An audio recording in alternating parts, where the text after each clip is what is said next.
Man, it's been a while since the last episode of 3FORALL now, hasn't it? Truth be told, I planned to have this video out much earlier, but then a certain direct happened which has kept me busy. But now that that's over, it's time to continue with a series that needs to be featured more on this channel, about a series that needs to be shown more love on this channel. It lets me kill two birds with one stone. Now, the Metroid series is a series that has always been stellar, but when it made the jump to 3D with Metroid Prime, the series reached new heights, and this game helped establish Metroid as one of the greatest video game franchises of all time, and this track record continued with sequels Prime 2 Echoes and Prime 3 Corruption. All of these games received universal acclaim, transitioned the series flawlessly into 3D, and are some of the best games on the Gamecube and Nintendo Wii, so each of them are A+ games.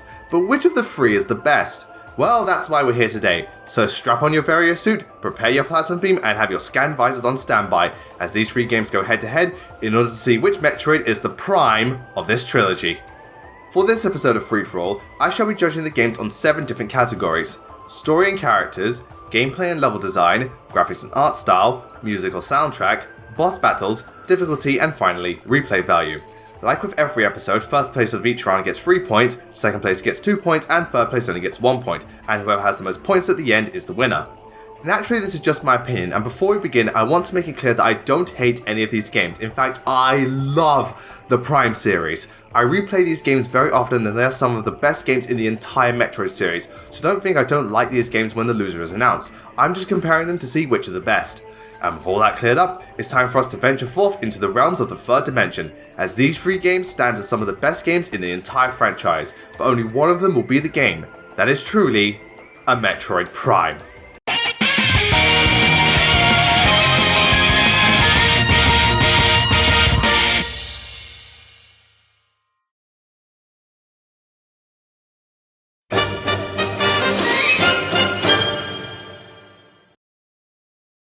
Being a trilogy of games, each Metroid Prime game follows the events of its predecessor and the overarching story. However, each story can still be enjoyed as a standalone narrative, so it's easier to compare them. Prime's story follows Samus as she receives a distress signal.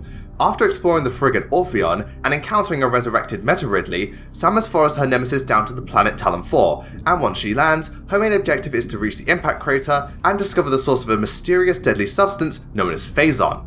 Prime 2's story follows Samus as she goes to investigate the sudden disappearance of Galactic Federation troopers on the planet Ether. Due to an electrical storm, Samus cannot leave the planet, and soon encounters Dark Samus who, spoilers, was born at the end of the last game.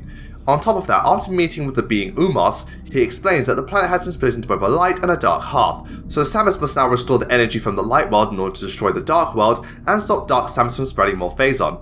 Prime 3 takes place immediately after the events of Prime 2, and has Samus, along with 3 other bounty hunters, investigating a bunch of Phazon Leviathans that have corrupted many planets and the space power at Homeworld, along with Samus dealing with becoming corrupted herself and destroying Phazon once and for all.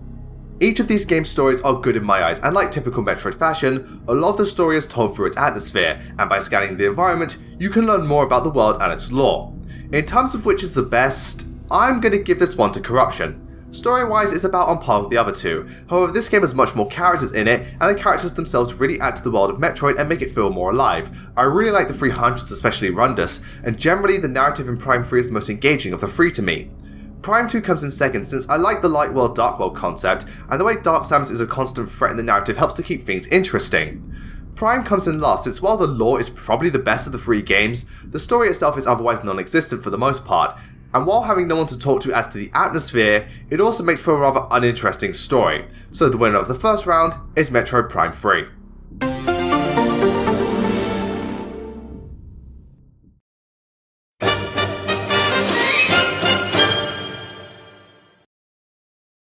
The Metroid Prime series transitioned the 2D exploration style of gameplay the series was known for flawlessly into 3D and the first-person shooter genre, so all the elements that make Metroid what it is are here and accounted for. And I'll just come out and say it, that all these games control beautifully, both on the Gamecube and on the Wii, so this segment is going to be focused more on the level design and structure of each game, as well as their own unique gimmicks.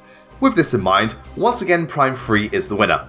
Prime 3's structure takes a slightly more linear approach, which may seem bad to some, but the game still focuses on exploration, and thanks to the more linear structure, the game is more fast-paced, action-packed, and I feel it flows the best of the 3 games.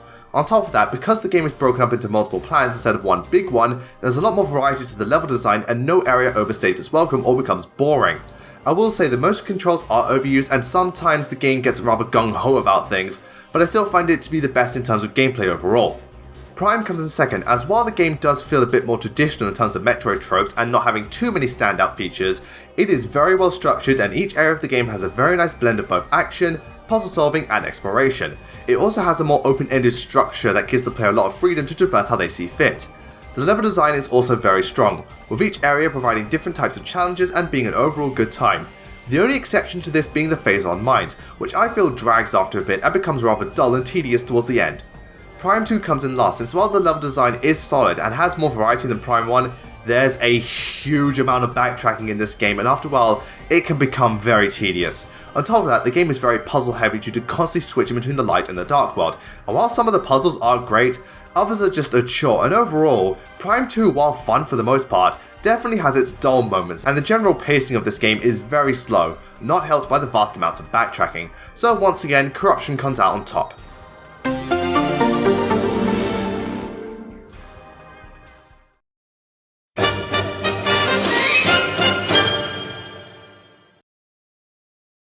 Graphically speaking, each of these games look gorgeous. I'm serious, the Prime games are some of the most beautiful games I've played and each of them look fantastic, so it's not easy to choose the best.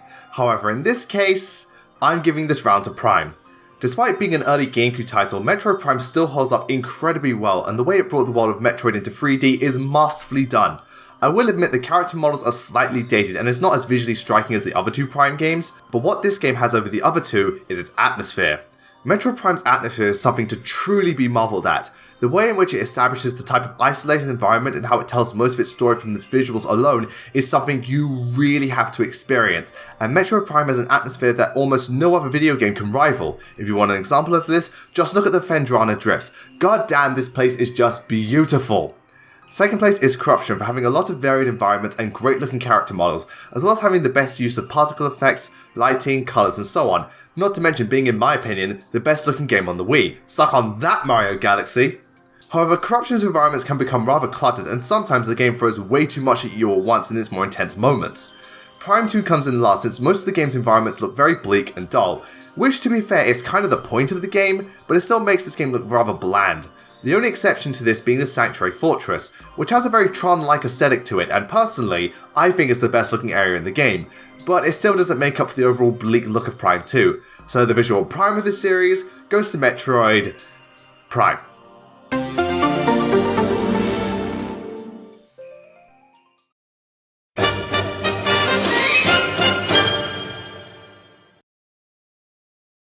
This one was rather hard, since while not the best soundtracks in the series, the Prime games still have stellar soundtracks and really helps to add to each game's atmosphere. And speaking of atmosphere, as far as grading goes, second verse is same as the first, since Prime wins once again. Prime to me is a perfect mix of an atmospheric soundtrack along with some very catchy and upbeat tunes, which I feel work great for this game, and each piece of music is used perfectly throughout the game. Corruption comes in second since its soundtrack is very 50-50, in the sense that some pieces of music are very forgettable and don't add anything to the game, however other tracks are fantastic and make for some truly wonderful tunes, like Rundus' theme and the Omega Ridley battle. Echoes comes in last since aside from the main theme and Dark Samus' theme, I really can't remember much of this game's soundtrack. Much like its visuals, Echo's soundtrack is overall very bleak and dull, which again kind of works in the context of the game's narrative, but for me, in a Metroid game I like to have tunes I can remember and tap my toes to, which is something Echoes clearly doesn't have, so once again, Metroid Prime claims victory.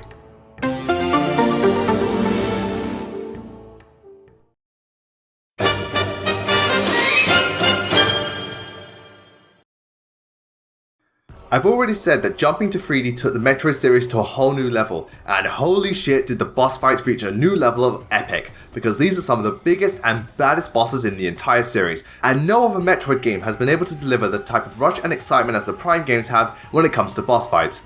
Until Other M, that is. For the winner of this round, I'm giving it to the underdog Echoes, because hot damn does this game have some of the best bosses in the entire Metroid series and just an overall fantastic collection of boss fights. While they're not all great since the Boost Guardian can suck my dick and the Spider Guardian can eat a part of Queen Metroid shit, the remaining bosses are a great time, being challenging, unique and very fun to fight, making for some truly awesome battles, especially bosses like Dark Samus, Chica and Quadraxis. Corruption comes in second, since while some of the bosses are a bit underwhelming and others rather tedious, that fucking Metroid hatcher, the majority of bosses are loads of fun and very epic, from the Berserker Lord to the Hunters and even 2 Ridley battles. Prime 3, you spoil me sometimes. Prime comes in last, since while a good chunk of the bosses are rather good like Thardus, the Omega Pirate and Meta Ridley, the remaining bosses are just kind of there. I mean, they're not bad, but they're not anything super exciting in my opinion. So this round goes to Echoes.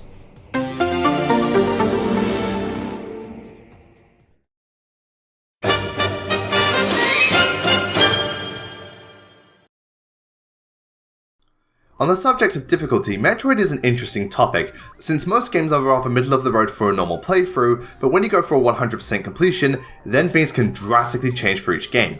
In this case, Prime is overall very balanced and the game difficulty scales naturally as the game progresses. Prime 2 is certainly harder due to the Dark World forcing you to use light beacons and having limited ammo for beam weapons, however the difficulty is still scaled accordingly and the challenge factor for this game makes it very rewarding to play. Prime 3 is by far the easiest of the 3 games since it starts easy and doesn't get much harder later on. That's helped by this game's unique gimmick Hyper Mode, which gives Samus a disgusting boost in power and allows her to pretty much steamroll the game, made worse by the fact that the game forces you to use it in many occasions. For 100% completion though, Prime 3 is actually pretty good since the more linear structure makes it easier to find all the items and you'll never get lost in this game or confused about where to go, plus collecting the energy cells needed to reach to the end isn't very hard. Prime 2 is also quite good when it comes to completion since while there's a lot of backtracking, finding the items isn't too hard and most of them are mixed into some very clever puzzle solving, so collecting them can be rather fun. Plus finding the Sky Temple keys isn't too bad since they're found only in the Dark World. Prime is an odd case for completion, since while the game's more open-ended structure makes this game so much fun to speedrun and can allow you to get some items early, it can be very easy to get lost in the game, especially for the first time player, and finding all the items can be really tedious and very cryptic sometimes, especially the chosen artifacts, which I despise and are the worst part of the game for me, since it brings the game to a screeching halt and finding some of them is just bullshit. So overall, I still think Corruption is too easy. Prime is great on its own but becomes way more frustrating when going for 100%. However, Prime 2, while being the hardest of the 3, is overall more balanced and consistent than the other 2 in the grand scheme of things. So point goes to Echoes once again.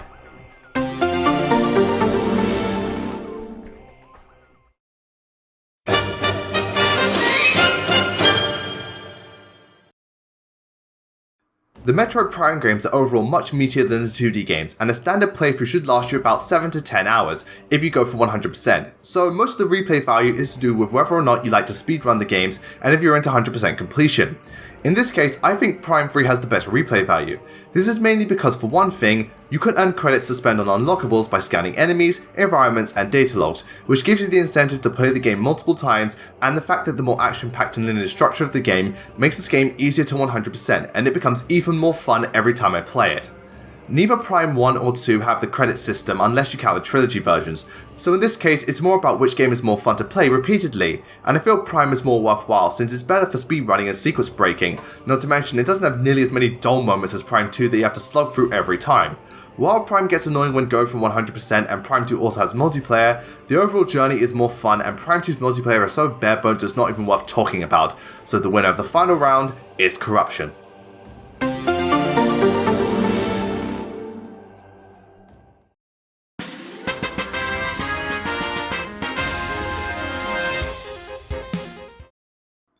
In conclusion, the Metroid Prime games are one of the greatest trilogies in video game history. They brought the franchise into 3D, redefined the genre and are some of the best games in the entire series and on each system, and are games I love to play over and over again. The original Prime is a crowning achievement for the series and still holds up very strong today, and while not being the most unique Metroid game and it has some problems, it does everything very well and the game as a whole is fantastic, and it's a game I feel every gamer should at the very least try at some point. Prime 2 is very much like Castlevania Portrait of Ruin, in the sense that when it's good, it's really good, but when it's bad, it's pretty damn bad. While the good most certainly outweighs the bad is something I simply cannot ignore.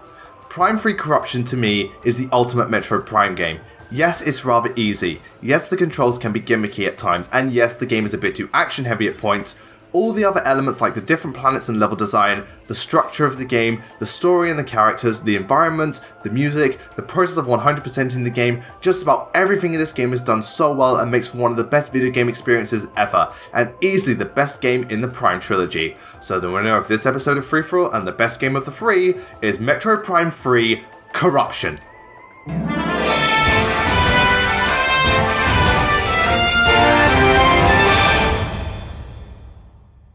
Thank you all for joining me on this episode of 3FORALL. I have been BLAZINGKNIGHT, and what's your opinion on the Metroid Prime series and which game do you think is the best and why? Let me know in the comments below. In the meantime, be sure to check out my last video, my thoughts on Fire Emblem Heroes, as well as the first episode of 3FORALL comparing the 3 Metroidvanias on the DS. I mean, if you like Metroid, you'll love those games as well. Once again, thank you all very much for watching. Don't forget to follow me on Twitter at BLAZINGKNIGHT.